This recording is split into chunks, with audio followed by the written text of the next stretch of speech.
오늘은 사도행전 12장 16절에서 17절 이하에 있는 말씀을 통하여 주의 섭리라고 하는 주제를 가지고 은혜를 나눠보고자 합니다. 하나님은 지금도 우리를 사랑하시되 모든 것들을 주관하시고 섭리하셔서 당신의 뜻 가운데 택한 백성들이 함께하기를, 그리고 하나님께서 구원으로 이끄시는 그 자리에 성도들을 두게 하심인 줄 믿습니다. 우리는 우리에게 주어지는 것들을 어떤 안목으로 바라볼 것인가는 굉장히 중요합니다. 왜냐하면 우리가 그렇게 본 결과치의 삶을 살기 때문이죠. 우리는 착하게 살고 선하게 살고 거룩하게 살고 바르게 살고 싶다고 해서 그렇게 사라지지는 않습니다. 우리가 어떻게 모든 사물을 바라보느냐, 그 바라보는 안목을 따라 칼 융이 말하는 것처럼 우리의 마음에 어떤 결정론을 갖고 그렇게 결정을 내리고 나면 그런 길로 삶을 살죠. 똑같은 환경을 바라봐도 어떤 사람은 이렇게 생각하고 어떤 사람은 저렇게 생각합니다. 이와 같이 우리는 하나님의 섭리를 살피고 어떤 일들을 주관하심 속에서 바둑을 두는 사람이 한 수를 내다보는 것과 또 10수를 내다보는 사람은 다를 것입니다.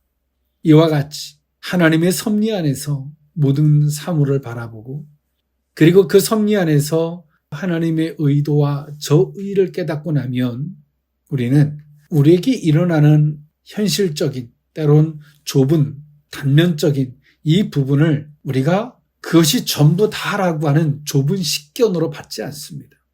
보다 더 폭넓은 시야에서 볼 수 있게 되고, 옳고 그름이나 육신적인 안목을 넘어서 주의 뜻하심을, 그 의도를 살피고 난 이후에는 그 자리가 생명의 자리가 되게 하고, 우린 그 속에서 내가 있어야 할 위치와 내가 무엇을 해야 할지를 압니다. 즉 수동적인 삶이 아니라 누가 꼭 뭐를 시켜서 하고 안 하고를 넘어서 능동적인 삶을 살게 됩니다. 나의 위치와 내가 무엇을 해야 할지를 알게 됩니다. 이것이 신앙입니다. 오늘 우리는 주의 섭리를 살피는 이 겸손함, 이 슬기로운, 이 지혜로운 신앙이 저와 여러분의 신앙이 되어야 할 줄 믿습니다. 네, 오늘 사도행전 오늘 12장, 오늘 이 본문에 있는 말씀, 이때 당시에 점차 확장해가는 기독교에 대한 탄압에 대한 강도가 더 심해지고 있을 때 일이었습니다.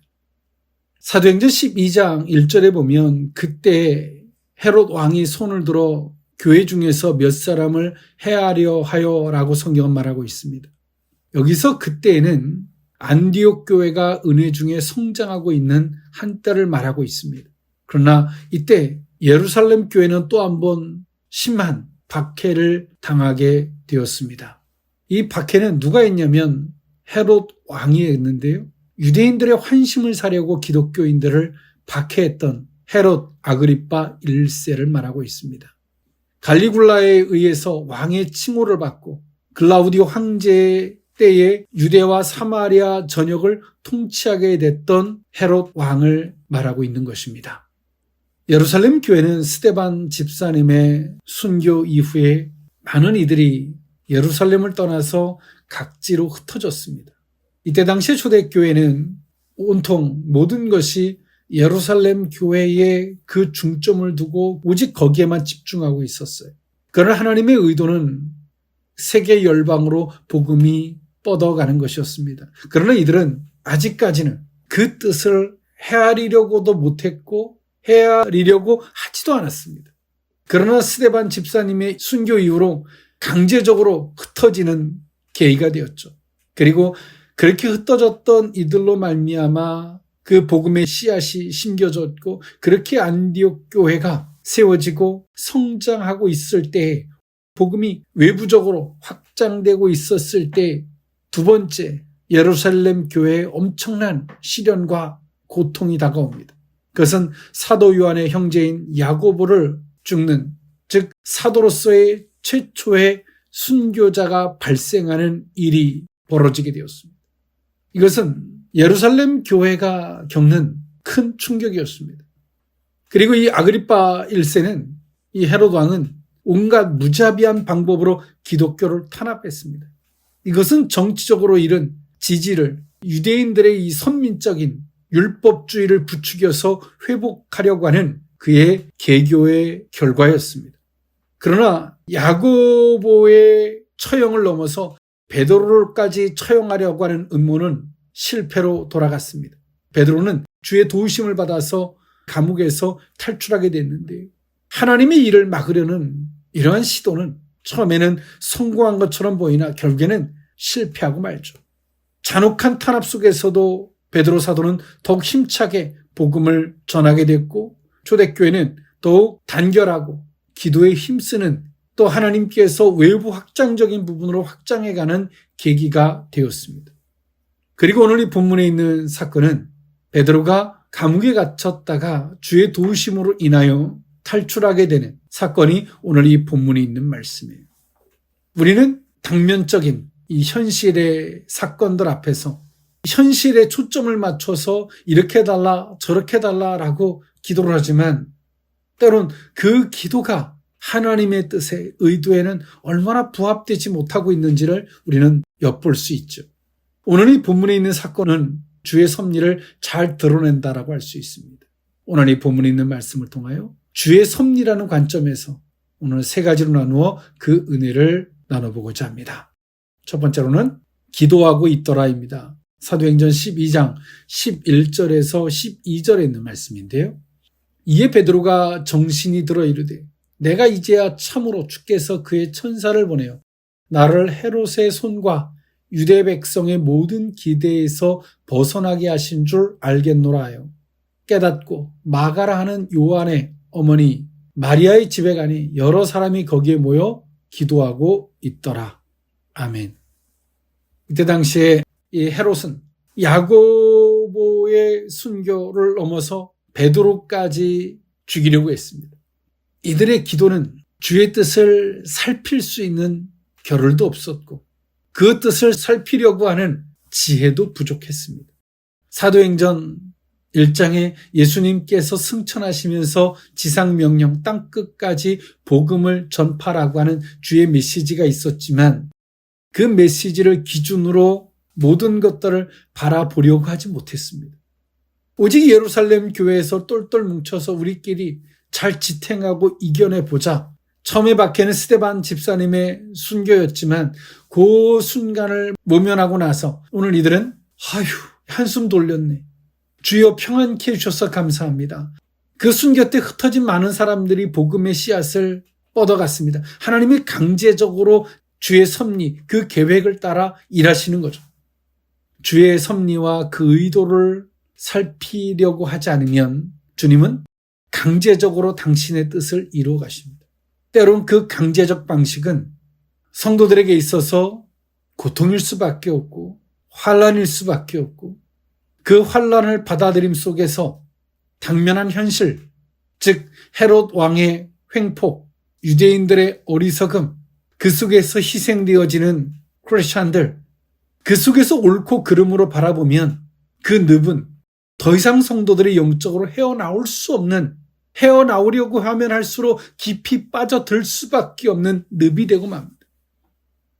하나님은 모든 것을 하실 수 있는 전능하신 분이시고 하나님은 못하실 것이 없는 능력의 하나님이 되시는 줄 믿습니다. 우리는 그 하나님의 전제를, 하나님의 주권을 인정하고 나면 그 속에서 주님의 뜻과 의도를 살필 수 있는 신앙이 되어야 합니다. 그러나 그 자리까지 가지 못하면 하나님은 강제적이라도 그 뜻을 이루실 수밖에 없죠. 베드로가 절대절명의 죽음의 자리에서 살아 돌아왔을 때 오늘 이들은 합심해서 기도하고 있었습니다. 이들의 기도는 안타깝게도 예루살렘 교회를 지켜주십시오. 베드로를 살려주십시오라는 기도였을 것입니다. 이런 결과물들이 왜 초래되어졌고 이것을 통해서 이루시고자 하는 것이 무엇이며 그 뜻에 부합되지 못하고 있는 예루살렘 교회는 또 무엇인지 이렇게 기도할 수 있는 이 안목이 없었습니다. 발등에 불이 떨어지니까 그 발등의 불을 제거해달라고 하나님 앞에 간절히 부르짖고 기도할 뿐이었습니다. 지금 우리가 이 시대를 살아가는 크리스찬들 또한도 우리에게 당신의 일하실 것에 대해서 일하실 방향, 일하실 그 목표에 대해서 우리에게 말씀하십니다. 사도행전 1장 8절에 그 땅 끝까지 복음이 전파되리라고 하는 주의 말씀을 사도들에게 오픈하시고 그것을 기준으로 저들을 대하셨던 것처럼 우리에게도 동일하게 말씀하시고 오픈하시고 우리를 대하시는데 우리는 그 말씀을 기준으로 행하지 않는 거예요. 하나님은 강제적으로 그런 그들을 이끌어내셨습니다. 그리고 예루살렘 교회는 이 두 번째 환란에 사도들의 순교라고 하는 한편에서는 하나님께 영광이 될 수 있지만 또 한편에서는 이 예루살렘 교회는 이 고통의 현실의 그 중심에 있는 것입니다. 베드로가 감옥에 있을 때 죽음을 받아들이고 있었던 것 같습니다. 근데 주의 천사가 와서 베드로의 옆구리를 쳐서 일어나라고 깨우죠. 빨리 일어나라고. 베드로가 현실적인 안목에서 바라보면 자신의 동료였던 야고보가 순교했습니다. 그 야고보의 순교를 바라봤던 그 베드로가 그리고 감옥을 지키는 그 간수들 거기서 살아나갈 거라고 하는 희망은 베드로에게 없었어요. 그러나 베드로는 그 현실을 그냥 받아들이는 거예요. 우리가 어떤 현실을 받아들이지 않으면 우리의 마음이 우리의 정신이 고통스러울 수밖에 없을 것입니다. 그러나 그것을 받아들이는 순간에 그 현실의 노예가 됩니다. 우리는 현실을 받아들이는 것이 아니라 주의 음성을, 주의 말씀을 받아들이는 것입니다. 그럴 때 우리는 그 현실을 이길 수 있는 능력의 권세 성도가 되는 줄 믿습니다. 베드로 또한도 그 현실을 받아들이고 그 감옥에서 잠들어 있었습니다. 천사가 깨웠어요. 빨리 일어나라. 이것은 육체적인 깨움보다 더 나아가서 베드로가 주의 말씀보다는 그 현실을 받아들였던 것을 더 지적하고 있는 것입니다. 그리고 예루살렘 교회 또한도 이들이 모여서 합심해서 기도하지만 이들의 기도는 극히 현실적이고 단면적인 그 기도에 불과했죠. 오늘 이 기도를 하나님의 주권이라는 안목에서 바라보면 오늘 이들이 하는 일이 얼마나 어리석은지를 볼 수 있습니다. 하나님은 모든 것을 하실 수 있는 능력의 하나님이시죠. 하나님이 허락지 않으시면 날아가는 참새도 떨어지지 않습니다. 그 하나님의 주권 안에서 이 모든 사물을 바라보고 하나님은 환난을 주고 그 환난 앞에서 살려달라고 살게 달라고 몸부림치고 있는 오늘 이들의 기도의 모습뿐이 되지 않는 거예요. 오늘 이들에게 주의 섭리도 주의 의도도 주의 뜻하심도 주님의 계획도 주의 방향도 주께서 사도행전 1장 8절에 말씀하셨던 말씀도 하나도 없어요. 오직 그냥 현실뿐이 없는 거죠. 오늘 우리들의 모습과 정말 너무나 흡사합니다. 사립한다는 잘하지만 주의 말씀은 그 속에 없어요. 그러니 오늘 이들의 기도는 살려달라고 지켜달라고 몸부림치는 기도 외에는 없는 거예요. 이것이 정말 기도일까요? 주께서 원하시는 기도가 무엇일까요? 주께서 이렇게 하시면 저 의가 어디 있는지, 의도가 어디 있는지, 이것을 통해서 말씀하심이 무엇인지 정말 겸손히 무릎 꿇고 기도하는 이런 신앙의 자세가 필요하다는 것이죠. 여전히 복음의 씨앗이 스데반 집사님의 순교 이후에 강제적으로 외부에 나아갔습니다. 그리고 그렇게 안디옥 교회가 세워져서 부흥 성장하고 있어요. 확장하고 있습니다. 그러나 이때 당시에도 여전히 모든 무게중심과 이들의 사고의 중심은 오직 예루살렘 교회였습니다. 하나님은 오늘 이들에게 야고보의 순교로 초대교회의 이 박해를 통해서 이들의 사고를 확장시키고 있는 거예요. 하나님의 섭리를 볼 수 있도록 주께서 말씀하셨던 그 말씀의 뜻을 따라 볼 수 있도록 강제적으로 오늘 이들을 이끌고 계시는 거죠. 오늘 우리의 기도가 어떤 기도의 모습인지 오늘 이 말씀을 통하여 한 번쯤 돌아보는 저와 여러분일 수 있기를 원합니다. 이 시국 가운데서도 동일한 주의 말씀이 될 줄 믿습니다. 주의 섭리 두 번째 의미는 놀라는지라입니다. 사도행전 12장 13절에서 16절에 있는 말씀인데요. 베드로가 대문을 두드리는데 로데라 하는 여자아이가 영접하러 나왔다가 베드로의 음성인 줄 알고 기뻐하여 문을 미처 열지 못하고 달려 들어가 말하되 베드로가 대문 밖에 섰더라 하니 그들이 말하되 내가 미쳤다 하나 여자아이는 힘써 말하되 참말이라 하니 그들이 말하되 그러면 그의 천사라 하더라. 베드로가 문 두드리기를 그치지 아니하니 그들이 문을 열어 베드로를 보고 놀라는지라. 아멘. 이때 당시에 모여서 기도할 때 로데라고 하는 장미라는 뜻으로 이 로마 사회에서는 하녀들에게 흔한 이름이었습니다. 이 여자아이가 나왔다가 문을 열었는데 베드로인 줄을 발견하고 다 문을 열지도 못하고 들어가서 기도하고 있는 사람들에게 베드로라고 말했습니다. 그리고 그들은 이 로데라는 여자아이의 말을 듣지 않았어요. 미쳤다라고 말했습니다. 그리고 베드로가 기도하는 곳에 들어섰을 때 이들은 놀라웠습니다. 본인들이 기도했던 바입니다. 베드로가 살아 돌아오게 해달라고 정말 간절히 기도했습니다. 그러나 베드로라고 하니까 오늘 이들이 믿질 않았어요. 오늘 이들의 기도는 정말 그 믿음으로 기도하는 것이 아니라 하나님 앞에 그냥 부르짖는 거예요. 왜 그랬을까요? 야고보의 순교 이후에 베드로까지 죽이려고 했을 때 이때 당시에는 헤롯이 모든 여론을 들끓게 만들었거든요. 그들을 부추겨서 말이죠. 그런데 그런 현실은 오늘 기도하는 사람들에게 있어서 하나님 지켜주세요, 살려주세요라고 하지만 그 현실을 받아들이고 있는 거예요. 믿음의 기도가 될 수 없죠. 베드로가 감옥에서 살아 돌아왔는데 그 실체를 믿지를 못해요. 놀라워합니다. 내가 바랬지만 구했지만 정작 그렇게 되니까 신기한 거, 놀라운 거예요. 우리는 누구나 다 믿음이 있기를 원합니다. 그러나 냉엄한 현실을 우리의 마음속에 7, 80% 받아들여 놓고 20, 30%의 기도를 하고 있으니 그것이 어찌 믿음의 기도겠습니까? 정말 기도한 사람은 그것을 당연히 받겠죠. 이것은 이들의 기도 때문에 베드로를 살려 돌려 보냈다기 하기보단 주님의 섭리가 어디 있는지를, 주의 뜻하심이 어디 있는지를, 그리고 너희들이 어느 방향으로 가야 할지를 말씀하시는 주의 섭리라고 봄이 옳을 것입니다. 오늘 이 시대를 살아가는 크리스찬들이 그 현실들, 군중의 논리들, 오늘 베드로와 같이 때론 오늘 이 자리에 있었던 사람, 기도하는 사람들과 같이 7, 80%, 많게는 90%까지 받아들인 사람의 기도는 기도 자체가 안 되죠.